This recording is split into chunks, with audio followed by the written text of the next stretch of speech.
та сайн явж ирвөө. Энэ удаагийнхаа Лондон хотод ирсэн ажлынхаа зорилгын талаар манай үзэгчдэд товч танилцуулахгүй юу?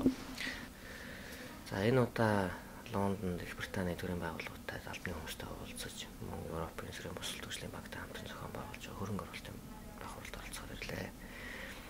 Их Британийн гадаад харилцааны яамны төрийн сайд Луистай уулзлаа. Энэ уулзалтын хувьд манай хоёр орны улс төр болон эдийн засгийн хамт ажиллагааны асуудлаар санал солилцлоо. Олон улсын давцанд одоо хоёр талын хамт ажиллагааны асуудлаар санал солилцлоо. Хамгийн чухал уулзалтуудын нэг нь бол Их Британийн бизнесийн хөгжил болон бизнесийн хөгжлийн асуудлыг хариуцсан төрийн сайд Ян Лукстай уулзлаа. Энэ уулзалтын хувьд хоёр талаас нь хөрөнгө оруулалтын харилцааг яаж үргэлжлүүлэх вэ гэдэг асуудлаар нэлээд одоо дэлгэрэнгүй ярилцлаа. Их Британийн зүгээс бол 10 сарын 6-нд оюутлын хөрөнгө оруулалтын гэрээнд гар ус зурсан нь улсын газрын өмнөөс талхаа баярснаа илэрхийлж баяр хүргэж баярснаа илэрхийлж байна лээ. Цаашид ер нь хөрөнгө оруулалтыг хоёр талаас илүү өргөнөөр татах энэ чиглэлийн хамт ажиллагаа яаж үргэлжлүүлэх вэ гэдэг одоо асуудлаа бид санал солилцлоо. Өнөөдрийн Европын Соёлын Төвийн багтай хамтран зохион байгуулж байгаа хөрөнгө оруулалтын уулзалтын үеэр бол Монголын нөхцөл байдлыг танилцуулж, Монгол хөрөнгө оруулахыг сонирхож байгаа олон энэ хөрөнгө оруулагч нарт тодорхой төслүүдийн талаар ярьж өгч байгаа. Ер нь Монголд яагаад хөрөнгө оруулах нь зүйтэй юм бэ гэдэг талаараас нэлээд ярьлаа л да. Бидний хувьд бол хэлж байгаа нэг зүйл бол эхний ээлжинд бол Монголд бол бодит хөрөнгө оруулах болцоо нөхцөл бол байна. Сүүлийн одоо ялангуяа эдийн засгийн дэлхийн хямралтай холбогдуулаад хөрөнгө оруулагч дэлхийд хариул нэг юм босоо одоо ойлгож ухаарж байгаа шиг. Тэр нь юу гэхээр санхүүгийн зах зээл дээр зүгээр эргэлж байгаа үнэт заасанд хөрөнгө оруулахаасаа илүү Монгол шиг манай энэ оронд байгаатай адилхан бодит салбарын хөрөнгө оруулах нь бол илүү үр дүнтэй урт хугацаанд ашигтай байд юм байна гэдэг бол хүмүүс их ойлгож ухамсарлаж байна. Тэгэхээр уулуурхайн салбар, уулуурхайг дагаж байгаа энэ дэд бүтцийн томоохон төслүүд нь бол урт хугацаанд хөрөнгө оруулалтын бас үр ашиг өндөртэй төслүүд байна гэдэг бол бид тайлбарлаж ярьлаа. Оюутлын хөрөнгө оруулалтын гэрээг дагаад бид нар бол томоохон бусад хөрөнгө оруулалтын гэрээнүүдийг төрийн байгууллагуудад ярилцлага эхлүүлж одоо идэвхжүүлж байна. Тэрийг дагсан зам, төмөр зам дэд бүтц эрчим хүчний төслүүд бол яригдж байна.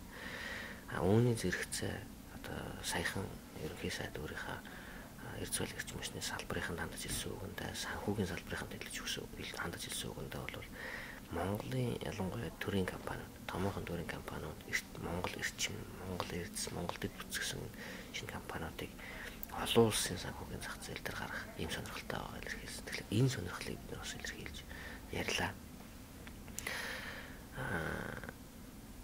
Нөгөө талаар бол Монголд бас хөрөнгө оруулах ямар өргөн болцоо, яагаад өргөн болцоо байна вэ гэхээр нээлттэй, ил дод арчилсан засаглалтай улс гэдэг утгаараа бол оруулж байгаа хөрөнгө оруулалт нь бол өөрөө бас тодорхой хэмжээнд хамгаалагдсан доктортой байдалтай үйл ажиллагаа явуулах болцоотой юм одоо улс юм а гэдэг нь бас ярьлаа.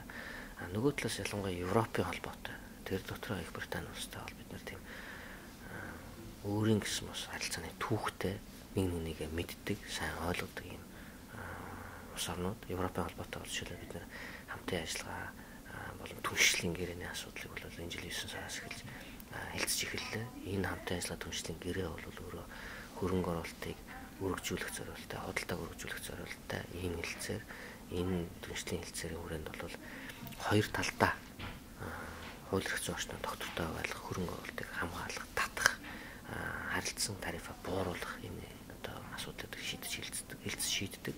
Энэ хэлцээрийг бол бид 9 сараас эхлүүлсэн. GSP Plus гэдэг одоо Европын холбоо одоо 2000 орчим нэр төрлийн барааг бол бид нэр татваргүй тарифын одоо ямар нэгэн болон квоттой хязгаарлалтгүйгээр экспортлох Монголоос болцоотой. Энэ өргөн болцоо бол байна. Нэг бид нар сайн мэддэг юм хоёр зах зээл.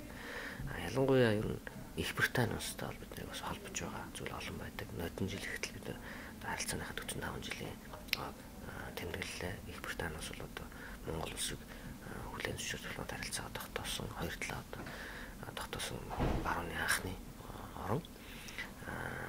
Айл нь бол одоо өөрийнхөө түүхэндээ бас дэлхийг хамарсан том одоо их улсууд, их гүрнүүд байсан.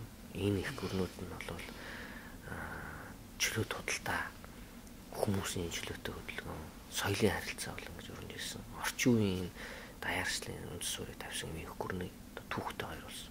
Тийм учраас нэгээ бас ойлгоход бас илүү төхөн байгаа. Энэ утгаараа бид нэр Лондонд өнөөдөр хөрөнгө оруулалтын хурлыг хийж Монголд хөрөнгө оруулах шинэ болцоог бол хөрөнгө оруулагчтай танилцуулж тодорхой бас үр дүнтэй ярилцлага явуулж байна гэж болохоор.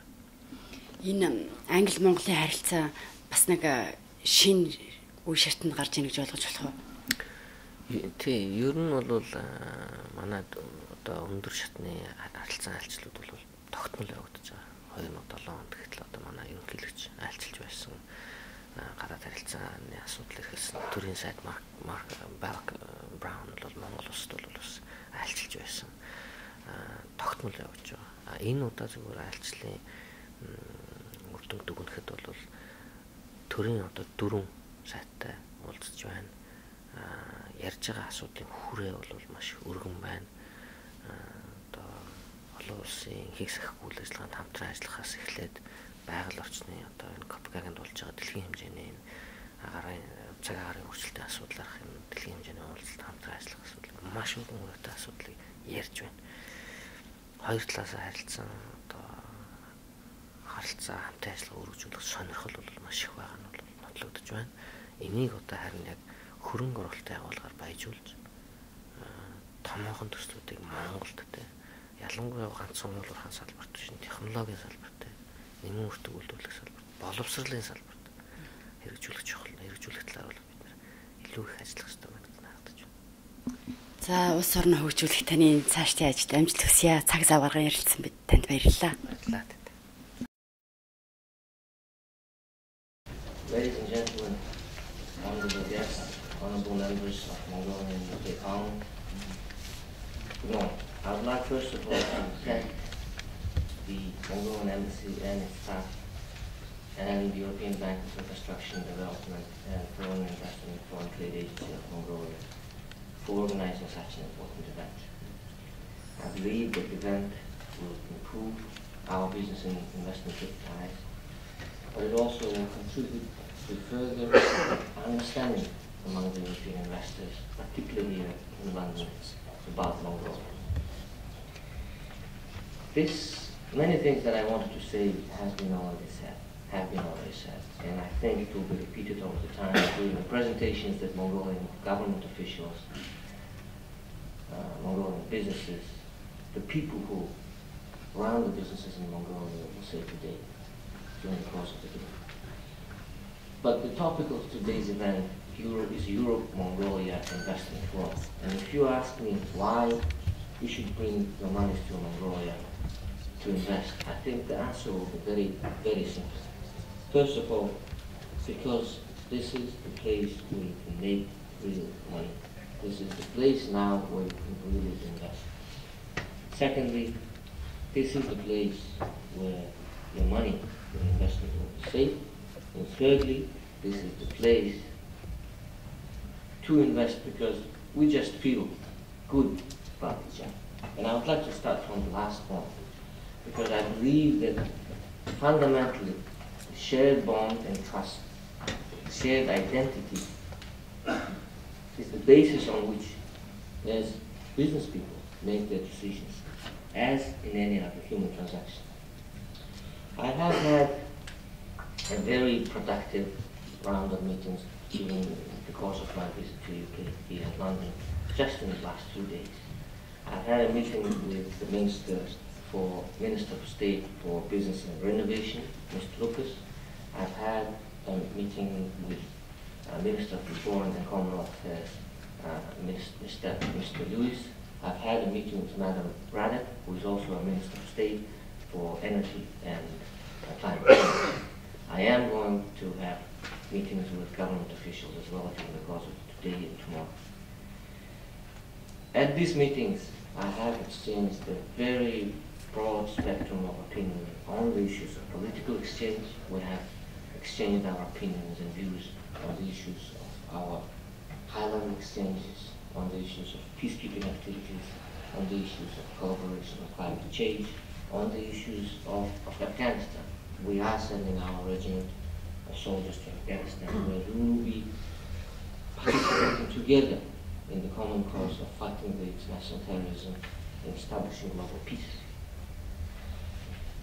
All during the course of all these meetings, I have gathered an opinion that we share a common interest on both sides in developing our relationship in all areas: politics, people-to-people exchange, education, and more importantly, investment. I think I will go one step further. It's not just an interest in each other. I think it is UK and Mongolia share these great histories where the vast landmass and ocean empires have been created and where freely the trade and people were flowing, and where the intra-civilizational and inter-civilizational exchange was taking place at an unprecedented level. And both of our histories actually laid the ground for the current day globalization, for the current day globalization. And that's why I think, particularly here in London, we feel very close to each other, and we feel that we understand each other maybe more than anybody else. Finally, I would like to also say a few words about our relationship with Europe. We are currently negotiating a partnership and cooperation agreement with the European Union, which will further strengthen the investment environment in Mongolia. As you all probably know, the partnership and cooperation agreement doesn't only encompass investment, and business, and trade ties, but it also encompasses human rights, legislative environment in the partner countries. We have started the process of negotiations in September this year, and we have here an ambassador, our ambassador in Brussels, who is in charge of negotiating this partnership and cooperation agreement. And we believe that we will go further on this. With the conclusion of this agreement, we will have a stable investment protection environment for all the European businesses who would like to come to Mongolia. Ladies and gentlemen, allow me finally to wish you success, for the conference that is going to take place today.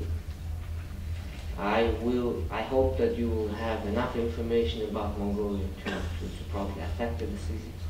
I'll just mention two numbers here, that in 2008, despite the economic crisis, the economic growth numbers were around 8% in Mongolia, and in 2010, IMF is projecting 8.5% growth for Mongolia.